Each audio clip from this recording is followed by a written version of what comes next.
13 долгих лет Уилл не знал ничего, кроме холодных прутьев и тусклого света. Металлическая клетка, окружавшая его, была покрыта ржавчиной, а к запаху примешивались запахи старой соломы и грязи. Помещение было таким тесным, что он едва мог повернуться. Это был не дом. Это была коробка для дышащего призрака. Каждый день был похож на предыдущий. Каждый восход приносил еще больше унылых страданий. Уилл был еще молод, но долгое пребывание в ловушке высосало из него жизнь. Его золотистая шерсть выцвела, покрытая шрамами от многолетних принудительных выступлений. Кнут щелкал не для того, чтобы тренировать, а чтобы наказать, сломить его. Его ребра обтягивала истонченная кожа, и сколько бы он ни ел, чувство голода по-настоящему не проходило. В те ночи, когда толпа ревела громче всего, его опустошенность все еще отдавалась в нем все громче. Его рев, когда-то яростный и гордый, давно затих. Когда перед выступлениями они колотили по его клетке, пытаясь заставить его подняться, он почти не дергался. Из его горла вырывалось глухое рычание, но даже это казалось пустой тратой энергии. Время от времени люди останавливались и смотрели на него. Некоторые из них были детьми, глаза которых были широко раскрыты либо от страха, либо от странного сочувствия. Но хуже всего были его воспитатели, всегда ухмылявшиеся, всегда наслаждавшиеся тем, что они с ним делали. Он точно знал, чем закончится эта история. Однажды он просто перестанет двигаться. Голод, наконец, победит. Они будут тыкать в него, смеяться, когда он не отреагирует, а затем вытащат его тело, как мусор. И цирк поедет дальше, может быть, с другим львом, а может и нет. Он исчезал, как будто его никогда и не было. Но однажды вечером, когда небо вспыхнуло оранжевым и красным, что-то слабое шевельнулось внутри него. Не надежда, не совсем так. Просто шепот в его костях. Не сегодня. Сара была новенькой, просто худенькой молодой женщиной со спокойными глазами, которая еще не привыкла к окружающему ее уродству. Она заметила что-то в усталом взгляде Уилла, след жизни, который не угас окончательно. Пока другие насмехались над ним, она подольше оставалась у его клетки. Именно тогда ей в голову пришла идея, безумная и рискованная. Но это было все, что у нее было. И все же она совершила ошибку, заговорив об этом. Сразу же начались перешептывания. «Они поймают тебя. Ты разрушишь свою жизнь». Это глупо. Но Сара цеплялась за одну вещь. Ранчо дос Номос, святилище. Это место было единственным шансом Уилла. Он бы долго здесь не продержался. Затем наступила ночь. Дождь лил как из ведра, пропитывая все вокруг, заглушая шум и движение. Это было идеальное укрытие. Дрессировщики едва заметили, как она ускользнула, их разум был затуманен дешевой выпивкой и утомительной рутиной. Сара, как тень, прошла мимо клеток. Когда она подошла к Уиллу, ее глаза встретились с его глазами. То, что она делала, было безумием. Если кто-нибудь поймает ее, прощения ей не будет. Но пути назад уже не было. Этот побег был не только для того, чтобы спасти льва. Она хотела спасти и себя тоже. Грузовик из приюта ждал его. Она открыла дверцу клетки. Уилл не сразу почувствовал себя свободным. После стольких лет, проведенных за решеткой, внешний мир обрушился на него, как ураган. Ослепляющий дождь, мерцающий свет, громкие звуки. Это было уже слишком. Он ничего не узнавал. С каждым шагом его охватывала паника. Но каждый раз, когда страх нарастал, он оглядывался в поисках Сары. Она все еще была там, промокшая и дрожащая, и жестом показывала ему, как пробираться сквозь беспорядок. Ее присутствие было единственным, что удерживало его на ногах. Его лапы скользили по мокрому асфальту, незнакомому и холодному. Цирковые запахи сменились новыми, ошеломляющими. Каждый звук казался опасным. Здесь, но каким-то образом, шаг за шагом он продолжал идти. И вот они добрались до цели. Грузовик. Приют. Безопасность. Тихо позвала Сара, направляя его в темное помещение. Это было похоже на еще одну тюрьму, еще одну ловушку. Инстинкты Уилла кричали ему держаться подальше. Внутри пространство снова сомкнулось вокруг него, только по-другому. Сара забралась внутрь рядом с ним. Она натянула на него несколько грубых одеял, укутывая его как ребенка, прячущегося от чудовищ. Ткань пахла странно, землисто и тепло, смешиваясь с запахом Сары и его собственным. Это немного успокаивало в этом хаосе. Грузовик рванулся вперед. Каждый удар отдавался толчками в его измученном теле. Снаружи, сквозь металлическую оболочку, донеслись сердитые голоса, крики замешательства, затем резкий вой сирен. Он не убегал. За ним гнались. То, что он решил дать отпор и убежать, стало преступлением. Рука Сары коснулась его головы, холодная и дрожащая. Сначала она едва коснулась его, затем ее пальцы нежно погладили его ухо. Ее рука дрожала, дыхание перехватило от волнения. Но то, как она прикоснулась к нему, дало ему возможность за что-то ухватиться. В тот момент это было все, что у него было. Поездка превратилась в сплошную череду остановок и стартов. Время потеряло всякий смысл. И когда грузовик наконец остановился окончательно, воцарилась оглушительная тишина. Уилл провел годы, прислушиваясь к шуму клеток, кнутов и толп. Но эта тишина, это безмолвие было гораздо более тревожным. В нем могло скрываться что угодно. Сара все еще была здесь. Она не ушла. Она оставалась рядом с ним. Единственная знакомая вещь в мире, который вышел из-под контроля. Затем послышался металлический скрежет открывающейся дверцы грузовика. Внутрь ворвался холодный воздух. Паника волной захлестнула Уилла. Сара попыталась уговорить его выйти.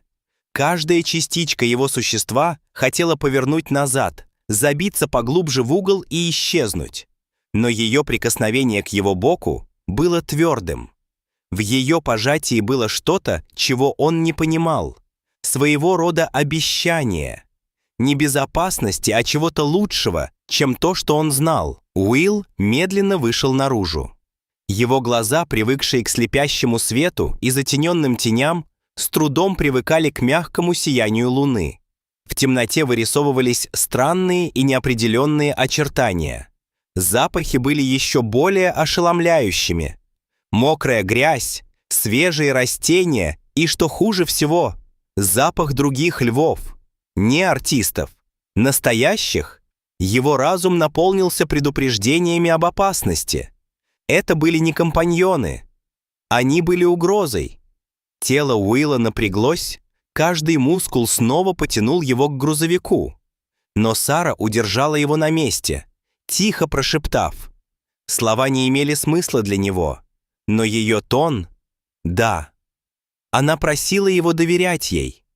Там, шаг за шагом, они продвигались вперед, в неизвестность. Он часто спотыкался, наступая на все, что не было металлическим. Ощущение настоящей почвы под его лапами было таким странным, что почти причиняло боль. Сердце громко стучало в груди при каждом неуверенном шаге. Затем в темноте открылось пространство. Поляна, залитая бледным лунным светом. Свет. И там, в ожидании, были другие. В тени поблескивали глаза. Тела тихо двигались, наблюдая за ним. Любопытные, осторожные.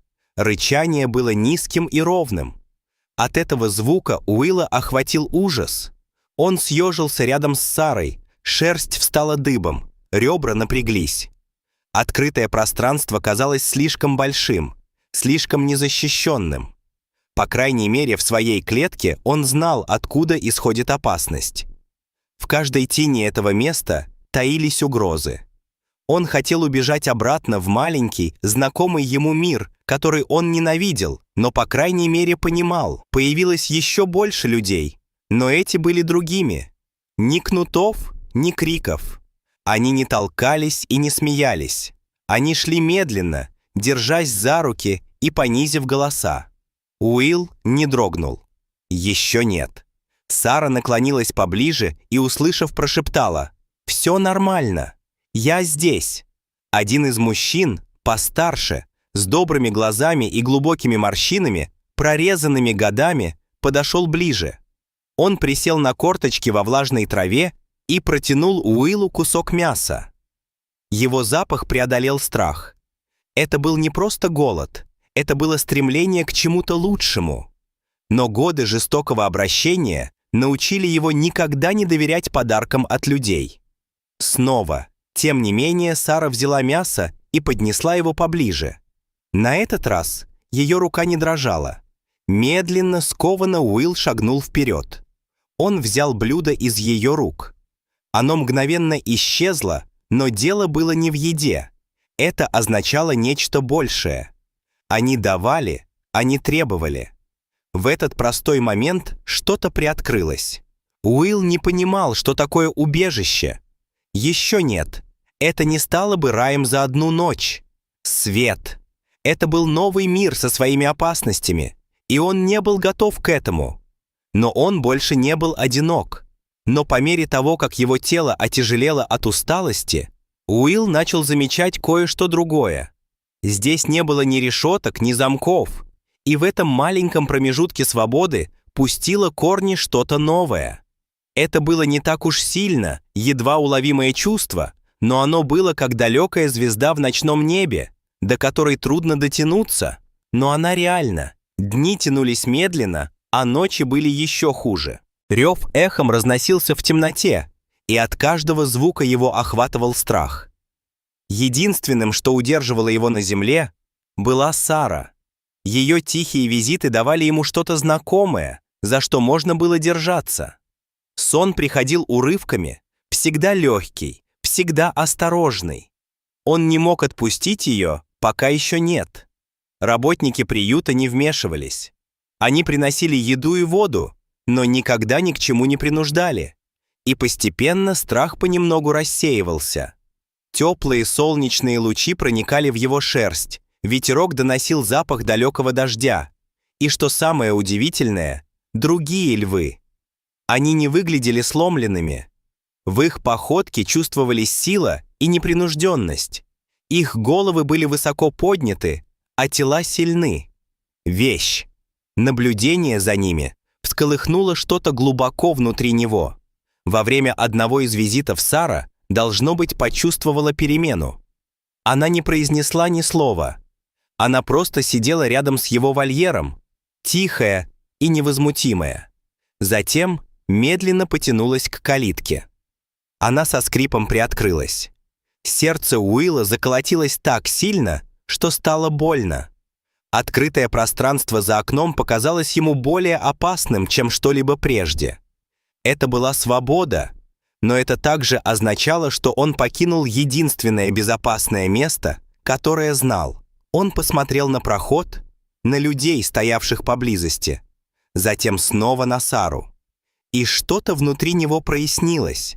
Та часть его, которая отказывалась сдаваться, та часть, которая выжила, восстала. Его нога дрожала, но он шагнул вперед. Одна лапа коснулась мягкой травы. Она была настоящей, не соломенной, не металлической. Он приготовился к худшему. Крик, удар, что угодно. Но ничего не произошло. Он шагнул еще раз. И снова. Трава касалась его живота. Он заморгал от яркости неба. Он едва мог видеть его сквозь слезы. Сара тоже плакала, а рабочие перешептывались между собой, широко раскрыв глаза от изумления. И вот настал момент, когда раздался звук, который так долго не раздавался. Уилл зарычал. Звук был грубым, глубоким и потрескавшимся от многолетнего молчания, но он разнесся по воздуху. Затем он упал на землю и покатился, покрывая свой мех зеленью. Он вдохнул запах земли и листьев и позволил себе почувствовать его. Не страх, радость. Он побежал. Не для того, чтобы убежать, а потому что мог. Другие львы наблюдали за ним, но не остановили, и в этот момент он все понял. Они тоже выздоравливали. Они не были врагами, они выжили, как и он сам. Небо простиралось над ним. Земля была твердой и мягкой под его лапами. И впервые в своей жизни он по-настоящему почувствовал, что значит быть живым. Его рев раздался снова, полный и яростный. Рев, который означал «Я все еще здесь». Годы спустя на ранчо Дос-Номос все еще говорили об Уилле. Теперь он был старше, медленнее, но в его походке чувствовалась спокойная сила. Шрамы все еще были на месте, напоминая о том, через что ему пришлось пройти. Но его глаза по-прежнему ярко горели. Они называли его «царем святилища». Не потому, что он правил в страхе, а потому, что он прошел через огонь и обрел покой. Его любили. Он был дома. Знаете ли вы о таком диком животном, которое получило второй шанс, как Уилл? Напишите историю в комментариях. Мы с удовольствием ее прочтем.